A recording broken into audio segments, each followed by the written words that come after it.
کہ واعظین کو، خطبہ کو، مقررین کو چاہے کہ جمعہ کے دن اس نشہ کے متعلق بات کرے اور جوانوں کو ہوشیار کرے، خاص کر نوجوان طبقے ہیں ان کو ہوشیار کرے کہ نشہ کتنی خطرناک چیز ہے، ان نشہ سے کتنے نقصانات ہیں۔ میرے بھائیو، یہ نشہ ایسی چیز ہے انسان کی صحت خراب ہوتی ہے، انسان کی جوانی ختم، انسان کی آنکھیں ختم، دل گردے ساری چیزیں ختم۔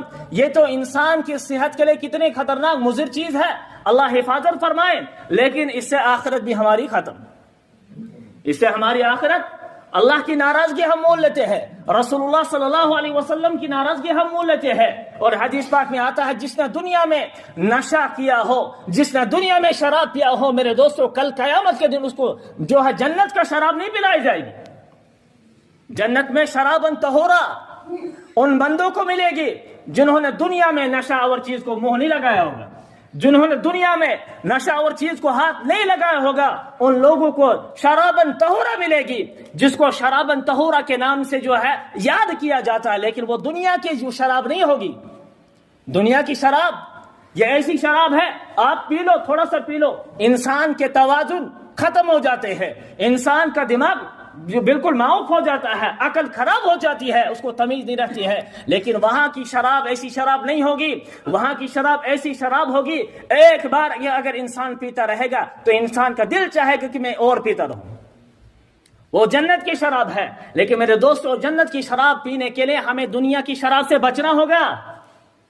ایسا نہیں ہے کہ ہم دنیا میں گناہ کرتے رہیں گے، ہم دنیا میں اللہ کے حکم کو توڑتے رہیں گے، ہم رسول اللہ صلی اللہ علیہ وسلم کی سنتوں کو چھوڑتے رہیں گے اور پھر امید رکھیں گے اوپر سے نہیں ہمیں جنت ملے گی۔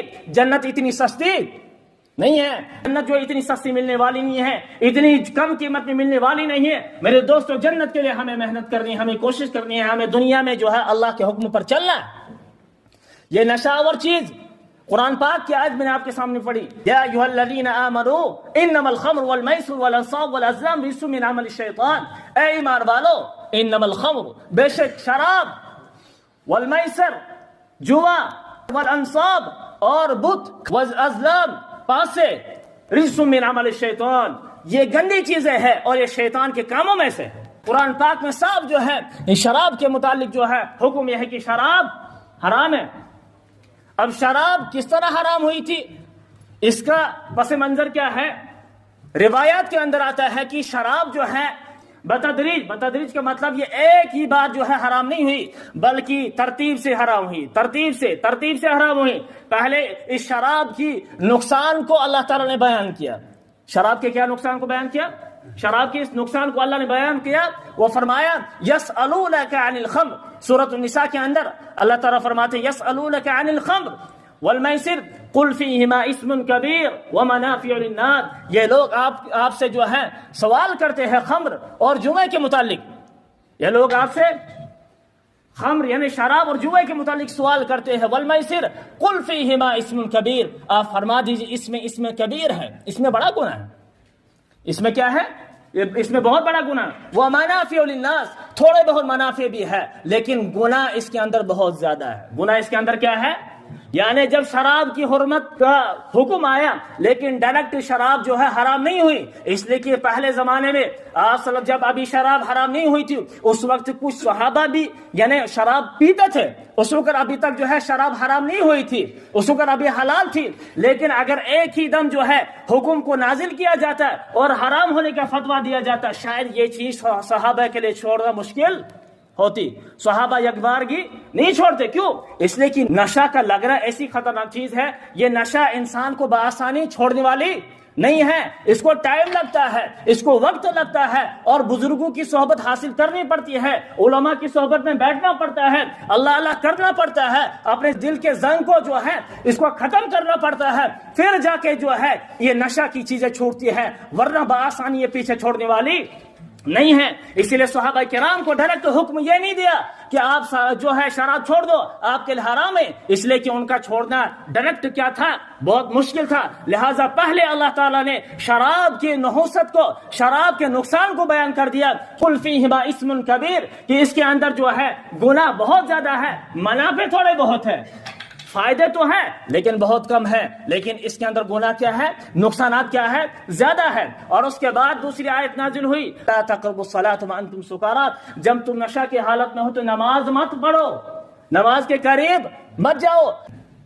اسی طرح ایک واقعہ ہے، کتابوں میں لکھا ہوا ہے کہ ایک بزرگ تھا، اس کو شیطان نے بہکایا، شیطان نے اس کو پھسلایا، اور اس کے سامنے 3 چیزیں تھی۔ کتنی چیزیں؟ شراب تھی، لڑکی تھی، چھوٹا بچہ تھا، اور شیطان نے اس کو بہکایا، کہا کہ ان 3 چیزوں میں سے کسی ایک چیز کو کرنا ہی پڑے گا۔ لیکن وہ بیچارہ بزرگ تھا، کیونکہ اس کے پاس علم نہیں تھا، اور اس نے سوچا شاید ان 3 چیزوں میں سے شراب مجھے لگتی ہے ہلکی چیز ہے۔ شراب کیا ہے؟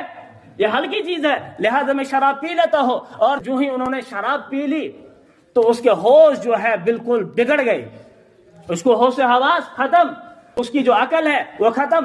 اب اس نے جو ہے شراب بھی پی لی، اس نے بچے کو قتل بھی کر دیا، اس نے اس لڑکی سے نعوذ باللہ ناجائز تعلق بھی قائم کر دیا۔ اللہ حفاظت میں۔ گویا کہ اس واقعے سے یہ سبق ملتا ہے کہ نشہ کتنی خطرناک چیز ہے کہ انسان پھر کچھ بھی کر سکتا ہے۔ اور آج کل جو خودکشیاں چل رہی ہے اس کی ایک وجہ، بلکہ عمومی وجہ ایک یہ ہے کہ انسان جو ہے، خودکشی کرنے والے شخص جو ہے، یہ نشہ کی لت میں پھنسے ہوئے ہیں۔ کس کے لت میں پھنسے ہوئے ہیں؟ یہ نشہ کی لت میں پھنسے ہوئے ہیں۔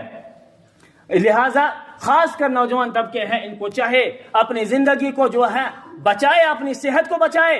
کل قیامت کے دن صحت کے بارے میں پوچھ ہوگی۔ اگر ہم نے اپنی زندگی کو اللہ کے حکم کے مطابق اگر ہم نے اپنی زندگی کو رسول اللہ صلی اللہ علیہ وسلم کی سنتوں کے مطابق دنیا میں گزارا ہوگا تو انشاءاللہ ہم کامیاب ہو جائیں گے۔ ہوں گے کامیاب نہیں؟